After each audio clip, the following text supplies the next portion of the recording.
With who do I have the privilege talking with here? With Peter. Peter? Yes. Yes, I'm also a Peter. Oh, interesting. Yeah. So I understand that you're from Kenya? Yes, I am from Kenya. Yeah. You are here in Holland as a refugee? I am here as asylum seeker, yes. Okay, yeah. I've seen some images of unrest. I mean, Yes. France is now halfway on fire with protests, and Yes. there are many places with a lot of tumultuous operations of people who just rise up or just had enough. Yeah. Have you heard something? How long are you in the Netherlands now? I'm here for 1.5 years, and I've heard about what is happening in France. There's a German saying, I can't remember exactly the words in German, but to paraphrase it, it means the voice of the people is the voice of God. And I believe it's only necessary that so many people, when they speak in one voice, they should be heard, they should be listened to, as compared to what is happening using police brutality to try to go against such a big voice whose time has come. Yeah. How is Kenya momentarily handling the situation? Not very well, because there's a lot of police brutality included as well, which has led to also extrajudicial killing. And that has always been a wound in the Kenya political situation, police brutality. The police force is apparently now independent, free from the executive as from before. So I believe they can do a way much a better job in handling the masses and protecting the freedom of expression and the right to demonstrate. So there's a massive flag in front of this building. Mm-hmm. Is that doing something with you? There are a couple of flags. I'm not sure which one you're referring to. The ones with many colors. Okay. Yes. That's it is a flag that represents who I am as a person. It's a flag that represents my freedom, my desire, my ability to love, to be loved, and also the right to have a partner, the right to have a family. So that's core to my life and to the lives of other LGBTQI plus communities around the world. Yeah. Yeah. Have you gotten any notice of also some kind of controversy around this whole movement also in the Netherlands at the moment? Yes. It's a reality that I have to face, however, from a different perspective. From a perspective of that this fight has been fought already before, and I want to live my life freely without fear, especially when I'm in the Netherlands, where my rights, freedom, and are guaranteed, not only in the Constitution, but also by public policies and the society. So the controversy are still there because I understand the society is still grappling with some issues. But from my perspective, I have decided that I'm going to live fully and freely. Yeah. Yes. Yeah, as I believe, how some people are a little bit of, I don't know, offended now, or a little bit of afraid that the government is going to educate children sexually in a way that they don't control it anymore. How do you have you any opinion about that? In how it should be educated, or does it need to be educated in somehow? Well, the problem is the political lens that we wear, and sometimes, especially when politics are on the extreme sides, because I believe it is very important for our society to bring up children who are consciously aware not only of their sexuality but of those around them. And this is not about making children make a decisions or misleading the children. This is about protecting the next generation so that the next generation is knowledgeable, is conscious, is aware, and we don't have to deal with issues of LGBTQI plus bullying, victimizing, because the people around them will have understood their issues. And when you look at this interesting case of these children, the Children Council itself, the high school and primary school, they came up with a very good document of how to even use, what kind of name should be used in class. For example, instead of referring to children in class as boys and girls, they say that it should be enough to refer to them as, good morning class. And why is this important? For example, because there is a child that does not fit in the box of a boy and girl. And so instead of being put in a box that they have to struggle and be traumatized about in future to overcome, the new generation is way much more aware and even ahead, I'm afraid, of some of the older members of the society. So I am against the sensationalization of this conversation because it's taking a political arm, but the intention behind it, and when you read the documents, they are very pure. Yeah. How do you experience now the whole environment in the Netherlands at the moment? I love it. I'm able to express myself. I'm able to associate freely as a free person. I know that I am protected and my rights are guaranteed. And I'm able to even dream of having a family because I know that is possible. Do you still experience some kind of rejection of people, or? Not quite. I've been lucky very far that I live around very loving people. However, it's not lost to me that there are some people who are still struggling in the society. And it's my only hope and prayer that even those who are still rejecting a human being for them being authentically self, they will overcome the fear and the hatred that sits within themselves.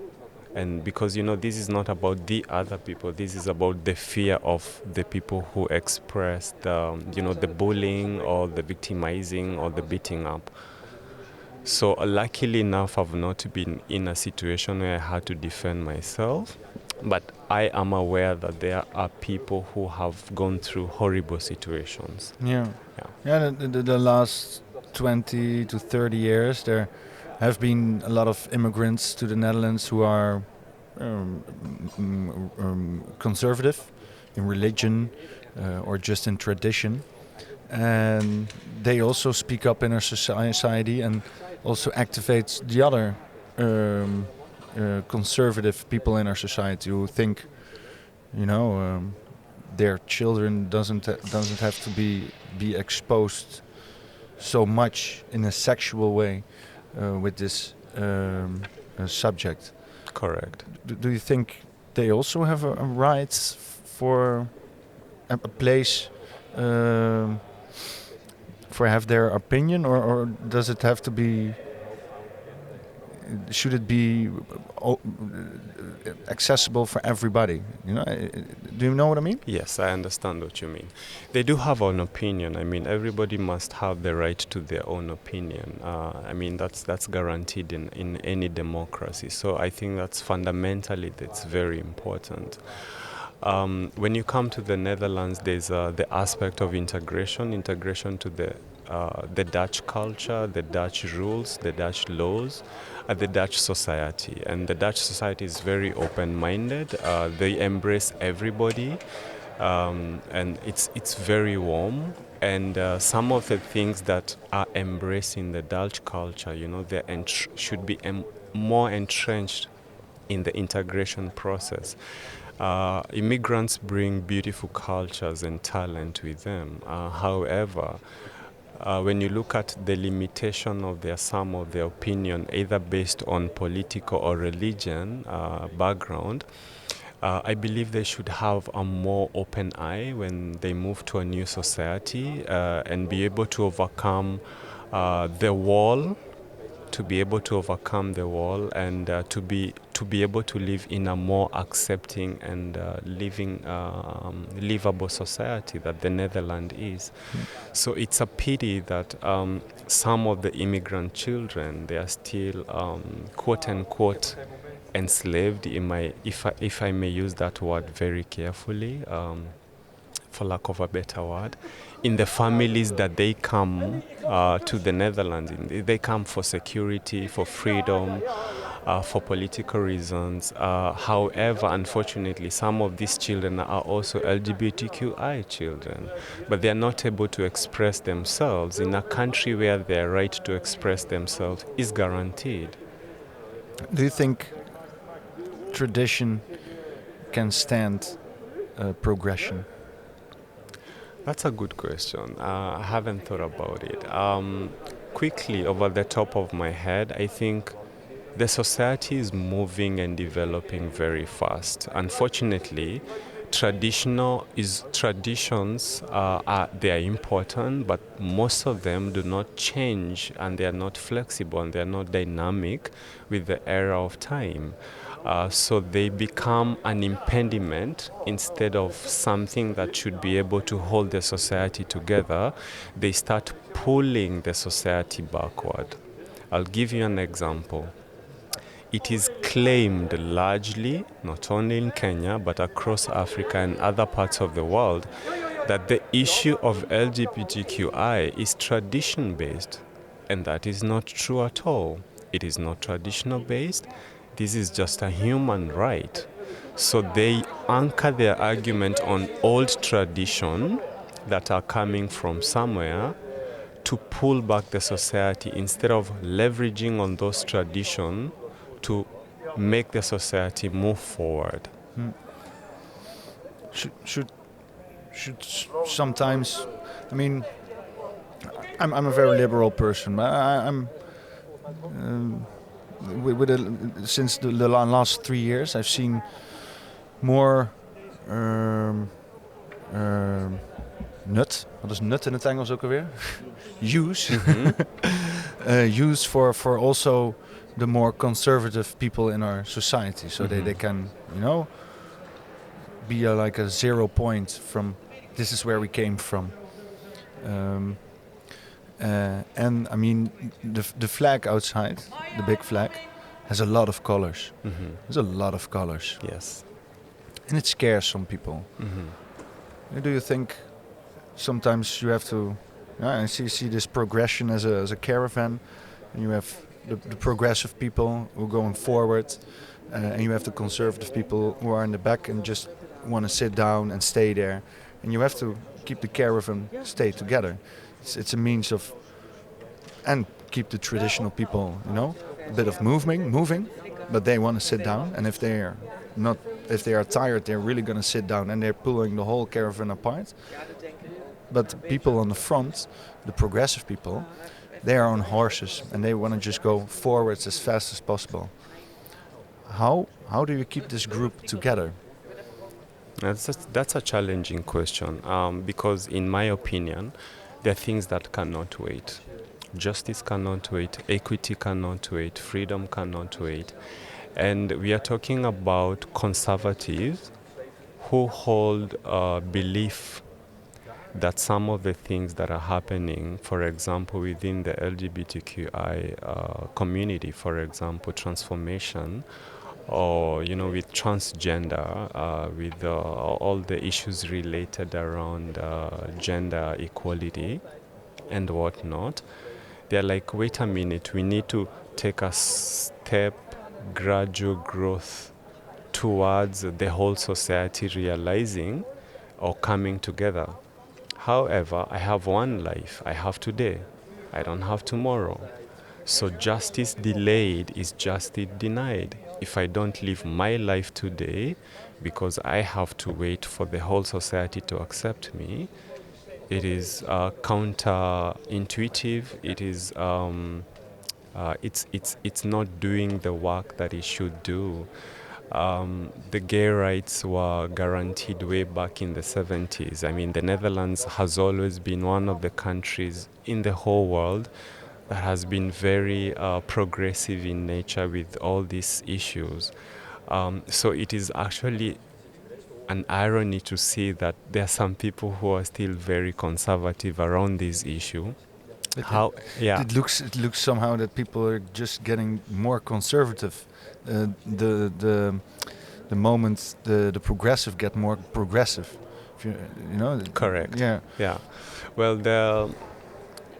there could be a middle way, and in my opinion, the middle way is, what do I want as a human being?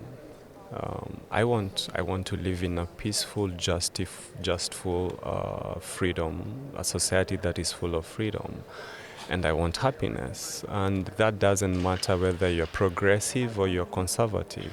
At the end of the day, we want the same thing, but due to politics or economic issues, there are some people who take advantage to divide the society along those lines. Yeah. So, to the exposition. Yes. Have you seen any works already? Yes. Is there any works that you're kind of you have some kind of connection with? A lot. The stories are extremely powerful. The stories of the children of the soldiers, the stories of the wives of the soldiers, and how they use art as a form of expression. And mind you, sometimes in history, art was also burned. So the way the soldier's family, the way these stories are used is very powerful, and I love poetry. And there's one photo art that has a poem, so I relate a lot to the need of these emotions that are deep-seated, having a platform to be expressed, and in such a way people are seen, people are heard. And stories are powerful because, they inform us of what is happening around us, within us, and beyond us. Do you think some people are coming to this country from conflict areas, seeing this, maybe being on the other side, can appreciate an installation like this? Yes, I was actually expecting to see more of them today, but I do understand that it's a very open wound for most of them. I mean, I have friends from Syria and Afghanistan, and every day I see the struggle to overcome the trauma and other challenges. So I can imagine this. It's working. Healing is work in progress, and it takes time. However, this is the platform to start the conversation towards even faster healing, in my opinion. So yes, I believe this will be a very good platform for them to have the conversation, because most of the time they don't have a structured way of having this conversation. Okay. Do you have some kind of message for people who are maybe walking by or maybe doubting for coming here, maybe listeners who think, should I go, shouldn't I go to watch the stories? My message is that you don't want to miss the magic in the city, and the stories here are very powerful. I believe in stories to change life, and they should come and see what other people have gone through to protect us. Yeah. Yeah. And this is often a subject that is hard for the progressive, the liberals. Myself, I'm not a war fan, and many conservative families are more, from a patriotic view of the Netherlands and a more defensive stance against foreign powers. And me as a liberal, I'm more like, just connect the world and make peace, not war. Have you messages for people who are have nothing to, want to have nothing to do with war? In a way, to let them see that war is more about structures and shooting and bombs and geopolitics? Yeah, definitely I wouldn't encourage anybody to live in a bubble. The war is a reality. What is happening in Ukraine, what is happening between Israel and Palestine, what is happening in Sudan, Somalia, what is happening around the world, that's also our reality, because we are globally, the 7 billion of us, we are also one people. So when we sort of put a blind around our eyes not to see one part of our reality, it's living in an illusion. However, when we open our eyes and relate to what is happening, it is appreciating the fact that peace cannot be taken for granted, and I'm happy that The Hague is the city of peace and justice. So these things are never to be taken for granted, and we have to be alive to that fact every day. Yeah. Anything else to add? No, that will be all. Okay. Then I want to thank you very much. Thank you too.